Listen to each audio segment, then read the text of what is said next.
Ibu kita Kartini, putri sejati, putri Indonesia, harum namanya. Hehehe. Ini sebenarnya tim aku, aka skripter video ini, Randy, nge-request aku buat nyanyiin lagu Ibu Kita Kartini. Tapi mohon maaf, daripada kalian malaria, demam dan muntah-muntah dengernya, ya udah aku jadiin puisi aja di awal ya. Tapi pasti kalian gak asing ya sama lirik lagu yang tadi aku sebutkan. Pasti di pelajaran seni di sekolah udah jadi salah satu lagu wajib buat dipelajarin kan? Siapa juga nih yang gak kenal sama R.A. Kartini, salah satu tokoh wanita Indonesia yang menginspirasi banyak orang. Pas banget nih, pas video ini diupload itu pas Hari Kartini. Kayak gimana sih kisah perjuangannya? Ayo kita bahas.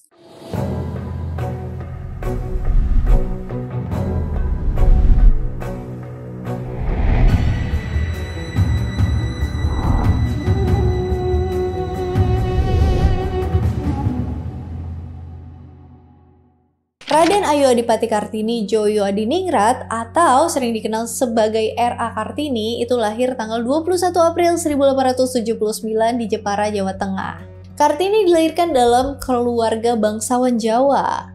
Kartini ini merupakan putri dari Raden Mas Adipati Aryo Sosroningrat, seorang patih yang diangkat jadi Bupati Jepara tidak lama setelah Kartini lahir.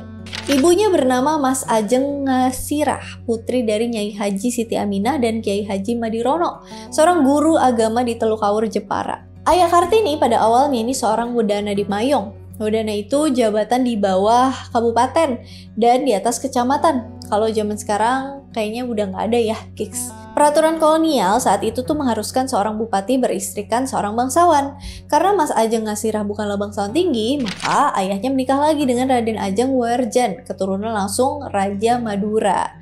Setelah perkawinan itu, ayah Kartini diangkat jadi bupati di Jepara, gantiin kedudukan ayah mertuanya, R.A.A. Citrowikromo. Karena pernikahannya itu, Kartini jadi punya banyak saudara. Kartini adalah anak kelima dari 11 bersaudara. Sejak kecil, Kartini menyaksikan sang ibu Ngasirah yang gak berhak tinggal di rumah utama bupati, tapi tinggal di bagian belakang pendopo karena hanya berstatus sebagai istri selir, walaupun sebenarnya dia adalah istri pertama, tapi bukan istri utama. Kartini tumbuh pada masa tradisi patriarki dan kolonialisasi masih membelenggu, jadi menyulitkan kaum perempuan untuk bergerak maju. Gak semua orang pada saat itu bisa mengenyam pendidikan, apalagi perempuan, kecuali mereka dari keluarga bangsawan. Itu pun cuma pendidikan dasar, gak bisa tinggi-tinggi amat. Kartini berkesempatan buat sekolah di Europäische Lager School atau ILS. Ini merupakan sekolah yang diperuntukkan buat orang-orang Belanda dan orang Jawa yang kaya raya. Di ILS, Kartini belajar bahasa Belanda. Nah, Kartini cukup populer di sekolahnya karena sifatnya yang luas, periang, dan pandai pastinya. Kartini menjadi pribumi yang paling pintar berbahasa Belanda. Tapi sayangnya Kartini hanya bersekolah sampai usia 12 tahun karena udah memasuki masa pinggitan. Artinya dia gak diperbolehkan keluar rumah dan melakukan aktivitas lain sampai menikah nanti. Selama dipingit, Kartini tetap update sama dunia luar dengan membaca buku, koran, majalah, serta bertukar surat sama temennya di Belanda. Dari situlah pemikirannya terbuka. Kartini mau perempuan pribumi juga berpikiran maju seperti perempuan-perempuan Eropa pada masa itu dan memiliki kedudukan yang sama dengan laki-laki. Kartini banyak membaca surat kabar atau majalah-majalah kebudayaan Eropa yang berbahasa Belanda yang dia subscribe pada waktu itu. Kayak surat kabar Semarang De Lokomotief yang dipimpin oleh Peter Broshoff dan juga majalah wanita Belanda The Hollandsche Lely. Kartini juga sering ngirim tulisan ke majalah The Hollandsche Lely itu, beberapa tulisannya mengenai emansipasi perempuan dimuat di majalah itu. Dan tulisan-tulisan itu berhasil menarik perhatian orang-orang Belanda. Selain itu, buku-buku yang jadi bacaannya adalah buku karya Louis Couperus yang berjudul The Stille-Kracht atau Kekuatan Gaib, Max Havelaar, dan surat-surat cinta karya Multatuli, buku-buku karya Van Eyden, dan juga Augusta de Wit, roman feminis karya Nyonya Gokup de Jong van Beck, dan juga sebuah roman anti perang karangan Bertha von Suttner di Waffenieder, yang semuanya berbahasa Belanda. Keren ya bacaan-bacaannya. Pikiran-pikiran dan keluhan-keluhan atas kondisi wanita pribumi ini disampaikan Kartini ke sohib wanita Belandanya, yakni Rosa Abendanon dan Estelle Stella Zeehandelaar. Kedua temennya ini juga mendukung pemikiran-pemikiran yang diungkapin sama Kartini. Perjuangan Kartini gak cuma sampai pada karya tulisan aja. Kartini merupakan sosok perempuan pertama yang memprakarsai perkumpulan dan memajukan pendidikan perempuan. Perjuangan R.A. Kartini dalam pendidikan itu dimulai di Jepara dengan memulai sebuah sekolah kecil yang mengajarkan baca tulis, kerajinan tangan, dan memasak. Kartini berniat buat memajukan para perempuan pribumi yang masih terlalu terikat sama budaya dan adat, sehingga kebebasan mereka dalam menentukan hidup pun terenggut. Saat itu kaum perempuan dilarang berpendidikan tinggi dan cuma dibolehin buat tinggal di rumah ngurus suami dan anak. Tanggal 12 November 1903, Kartini menikah dengan KRM Adipati Aryo Singgih Joyo Adiningrat yang merupakan Bupati Rembang saat itu dan juga udah pernah memiliki 3 istri. Karena udah nikah, gelar Raden Ajeng yang dimiliki Kartini berubah menjadi Raden Ayu. Kartini ngajuin beberapa syarat sebelum nikah ke calon suaminya. Salah satunya adalah diizinkan mendirikan sekolah buat mengajar masyarakat pribumi, khususnya wanita. Hal itu disetujui dan akhirnya Kartini mendirikan sekolah wanita di timur pintu gerbang perkantoran Rembang. 3 hari setelah pernikahan, Kartini pindah ke sana, menjalani aktivitas sebagai istri, dan menjalankan sebuah sekolah wanita yang didirikannya. Tapi kondisi fisik Kartini mulai nurun saat mengandung anak pertamanya, tanggal 7 September 1903. Dia sempat nulisin surat ke Rosa Abendanon. Nah, si Rosa ini nanti ngirimin hadiah buat bayinya. Di surat itu dia nyeritain kondisi kehamilannya dan juga bilang kalau bentar lagi dia bakal ngelahirin. Dan benar, pada tanggal 13 September 1903, Kartini melahirkan seorang anak laki-laki bernama Susalit Joyo Adiningrat. Nah, habis ngelahirin, kondisi Kartini ini kelihatan sehat dan dia kayaknya glowing gitu, berseri-seri. Karena itu dokternya, Dr. Van Ravesten, balik ke kotanya. Tapi sayangnya tanpa sebab yang jelas, kondisi tubuh Kartini habis itu melemah. Dan dokternya pun nggak bisa mengembalikan kesehatan tubuhnya. Dan pada tanggal 17 September 1903, akhirnya Kartini wafat dalam usia yang masih sangat muda, 25 tahun. Dan dimakamkan di Desa Bulu, Kabupaten Rembang.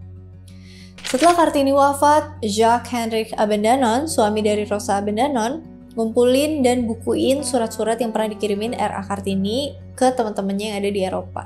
Abendanon saat itu menjabat sebagai Menteri Kebudayaan, Agama, dan Kerajinan Hindia Belanda. Buku itu diberi judul Door Duisternis Stotlish, yang artinya dari kegelapan menuju cahaya. Buku kumpulan surat Kartini ini diterbitin tahun 1911. Dan buku ini dicetak sebanyak 5 kali dan pada cetakan terakhir terdapat tambahan surat Kartini.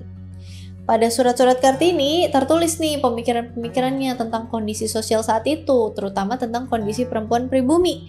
Sebagian besar surat-suratnya nih berisi keluhan dan gugatan khususnya menyangkut budaya di Jawa yang dipandang sebagai penghambat kemajuan perempuan. Dia pengen wanita tuh punya kebebasan menuntut ilmu dan belajar. Kartini nulis ide dan cita-citanya, yaitu tentang ketuhanan, kebijaksanaan, dan keindahan, ditambah dengan humanitarianisme dan nasionalisme. Surat-surat Kartini juga berisi harapannya buat memperoleh pertolongan dari luar.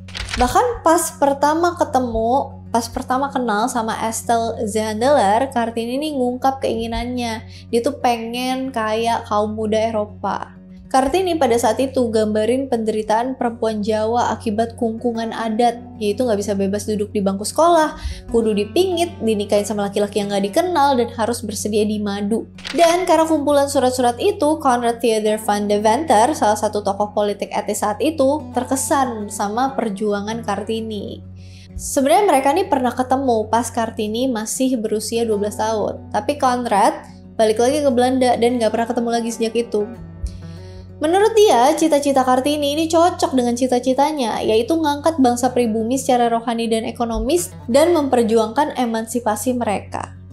Pada tahun 1912, istri Conrad Theodor van Deventer mendirikan Kartini Vereniging atau Yayasan Kartini yang didirikan di Belanda. Setahun kemudian, tahun 1913, Yayasan Kartini ini mendirikan Sekolah Kartini di Semarang, kemudian berdiri juga di Surabaya, Yogyakarta, Madiun, Malang, Cirebon, dan daerah lainnya.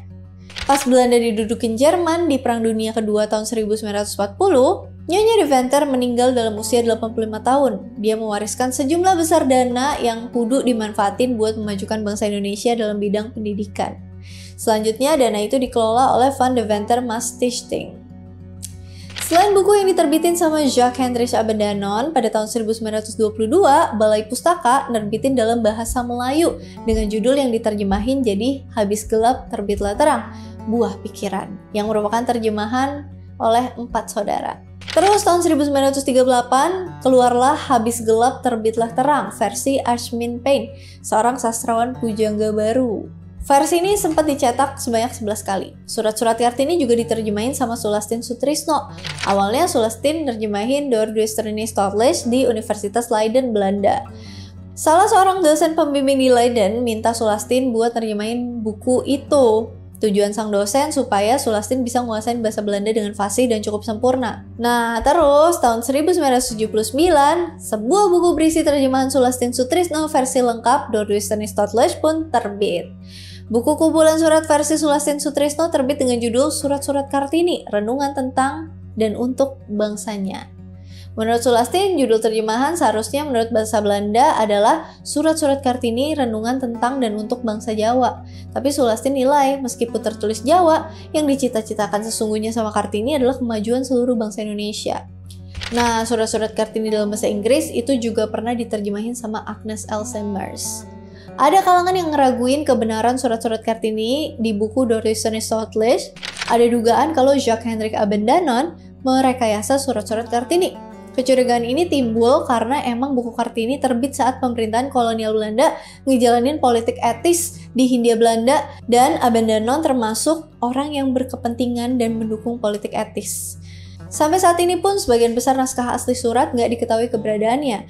Menurut Sulastin Sutrisno, jejak keturunan Jacques Hendrik Abendanon juga susah dilacak pemerintah Belanda. Dan kematian Kartini yang mendadak juga menimbulkan spekulasi negatif. Ketika Kartini mengandung bahkan sampai melahirkan, dia tampak sehat. Hal inilah yang bikin curiga.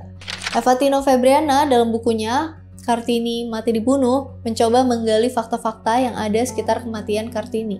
Bahkan dalam akhir bukunya, Eva Tino Febriana berkesimpulan bahwa kalau Kartini memang meninggal karena sudah direncanakan. Demikian pula Siti Sumandari dalam buku Kartini, sebuah biografi, menduga bahwa Kartini meninggal akibat konspirasi jahat dari Belanda. Belanda mau Kartini bungkam dari pemikiran-pemikiran majunya yang berwawasan kebangsaan yang bisa memicu pemikiran terbuka dan pemberontakan. Pemikiran-pemikiran Kartini dalam surat-suratnya juga jadi inspirasi bagi tokoh-tokoh kebangkitan nasional Indonesia, antara lain W.R. Supratman yang menciptakan lagu berjudul Ibu Kita Kartini. Pada 2 Mei 1964, Soekarno mengeluarkan surat keputusan Presiden nomor 108 tahun 1964 yang berisi ketetapan bahwa Kartini adalah pahlawan kemerdekaan nasional. Soekarno juga menetapkan 21 April sebagai Hari Kartini yang kita peringati setiap tahunnya sampai sekarang. Oke, sampai di sini dulu pembahasan Ibu Kita Kartini. Siapa nih yang suka pas Hari Kartini? Yang perempuan bisa dandan cantik pakai kebaya atau baju adat daerah masing-masing kan? Apalagi yang masih sekolah, aduh gemes-gemes banget anak-anak ceweknya. Oke deh, kalau misalnya ada yang mau ditambahin, ada yang mau di-request, ada yang mau didiskusikan, ada yang mau dikoreksi, komen aja di kolom komentar. And as always, thank you so much for watching. I hope you guys like it, and I'll see you again on my next video. Bye! Raden Ayu Adipati Kartini, Joyo Adiningrat. Raden Ayu Adipati Kartini, Joyo Adiningrat.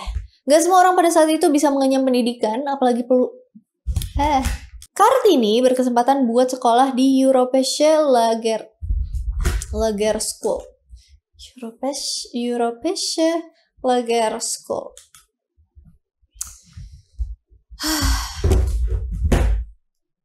Ya apa sih Belanda tuh? Netherlands kan? Dutch Europäische Lagerschool. Europese lagere